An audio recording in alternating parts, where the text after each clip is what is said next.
కూటమి ప్రభుత్వంలో చంద్రబాబు నాయుడు గారు ముఖ్యమంత్రి అయిన రోజు నుంచి తిరుపతి పరువు ప్రతిష్ట ఎలా దిగజారుస్తున్నారో లడ్డూ విషయంలో చూసాం.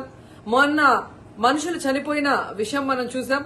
ఈ రోజు డిప్యూటీ మేయర్ ఎన్నికల్లో ఏ విధంగా మేయర్ మీద గాని అలాగే వచ్చిన కార్పొరేటర్ల మీద అలాగే దళిత ఎంపీ మీద దాడులు చేయడం మనం కళ్లారా చూస్తున్నాం.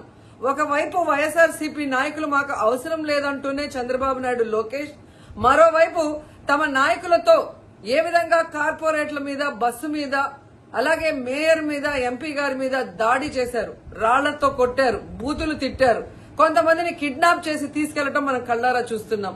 ఇవన్నీ కూడా పోలీసులు చూస్తుండగానే వాళ్ళ ప్రేక్షక పాత్ర వహించినప్పుడే జరగటం అనేది ఈ రాష్ట్రంలో లా అండ్ ఆర్డర్ ఎంత ఘోరంగా ఫెయిల్యూర్ అయిందో మనకు అర్థమవుతుంది. అండ్ పవన్ కళ్యాణ్ గారు మీ ఎమ్మెల్యే జనసేన ఎమ్మెల్యే తిరుపతిలో ఎంత దిగజారిపోయి ఈ రోజు కార్పొరేటర్ని కిడ్నాప్ చేస్తున్నారో ఒకసారి గమనించండి.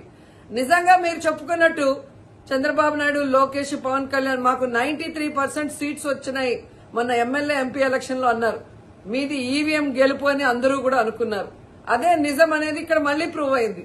ఎందుకంటే నిజంగా ప్రజల ఓట్లతో మీరు 93% సీట్లు సంపాదించుంటే ఈ రోజు ఒక డిప్యూటీ మేయర్ పోస్ట్ కి ఇంత రాద్ధాంతం చేసి ఈ విధంగా రౌడీజం, గుండాయిజం చేసి కిడ్నాప్ చేయాల్సిన అవసరం ఉందా అని నేను అడుగుతున్నా.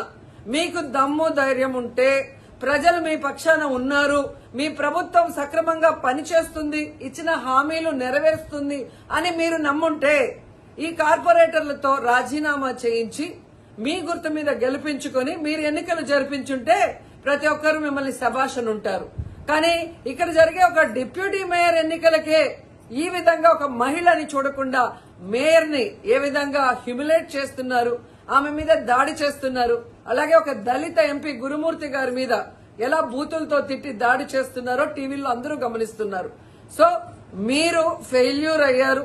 ఈ 7 నెలల కాలంలో ప్రజలు మిమ్మల్ని అసహించుకుంటున్నారన్న విషయం తెలిసి ఇలా దిగజారుడు రాజకీయాలు, రౌడీ రాజకీయాలు చేయాలనుకోవటం నిజం కాదని నేను అడుగుతున్నా.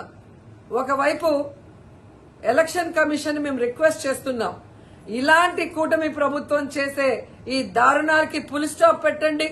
ఎవరైతే ఈ రోజు దాడి చేశారు, బూతులు తిట్టారు, కిడ్నాప్ చేశారో ఆ తెలుగుదేశం జనసేన నాయకులందరూ కూడా టీవీల్లో కనిపిస్తున్నారు. వాళ్ళందరినీ కూడా అరెస్ట్ చేసి వాళ్ళకి పనిష్మెంట్ ఇవ్వాలి. అలాగే ఎన్నికలు, డిప్యూటీ మేయర్ ఎన్నికల్ని ప్రజాస్వామ్యబద్దంగా నిర్వహించాలని ఈసీని డిమాండ్ చేస్తున్నాం. అలాగే చంద్రబాబు నాయుడు, లోకేష్, పవన్ కళ్యాణ్ కి తెలియజేసుకుంటున్నాం, మీకు ప్రజల పక్షాన నిలబడి ప్రజలకి మంచి చేశాము అన్న నమ్మకం ఉంటే మీకోసం ఎవరైనా వస్తే వాళ్ళతో రాజీనామా చేయించి మీ పార్టీ గుర్తు మీద మీరు ఎన్నికలకి వెళ్ళండి. 3 పార్టీలు ఉన్నాయిగా, బీజేపీ, తెలుగుదేశం, జనసేన. మరి మీకు ప్రజలు ఓట్లేస్తారన్న నమ్మకం లేదా? లేదా ప్రజాబద్దంగా గెలిచిన కార్పొరేటర్లతో మీరు రిజైన్ చేయిస్తే వాళ్ళు గెలుస్తారన్న నమ్మకం లేదా అని ప్రశ్నిస్తున్నాను. సో ఒకసారి తిరుపతికి అమిత్ షా వచ్చినప్పుడు ఎలా బ్లాక్ ఫ్లాగ్స్ ఊపటం అలాగే రాళ్లు వేయటం అనేది మనం గమనించాం. వాళ్ళు మర్చిపోయి ఉండొచ్చేమో గాని ఈ రోజు రాష్ట్రం అంతా కూడా చంద్రబాబు నాయుడు తిరుపతికి ఎవరొచ్చినా, తిరుపతిలో ఏం జరిగినా ఏ విధంగా దిగజారుడు రాజకీయాలు చేస్తూ తిరుపతి పరువు ప్రతిష్ట మరి దిగజారుస్తున్నారో అందరూ గమనించి వాళ్ళకి బుద్ధి చెప్పాలని కూడా ప్రజల్ని కోరుకుంటున్నాను.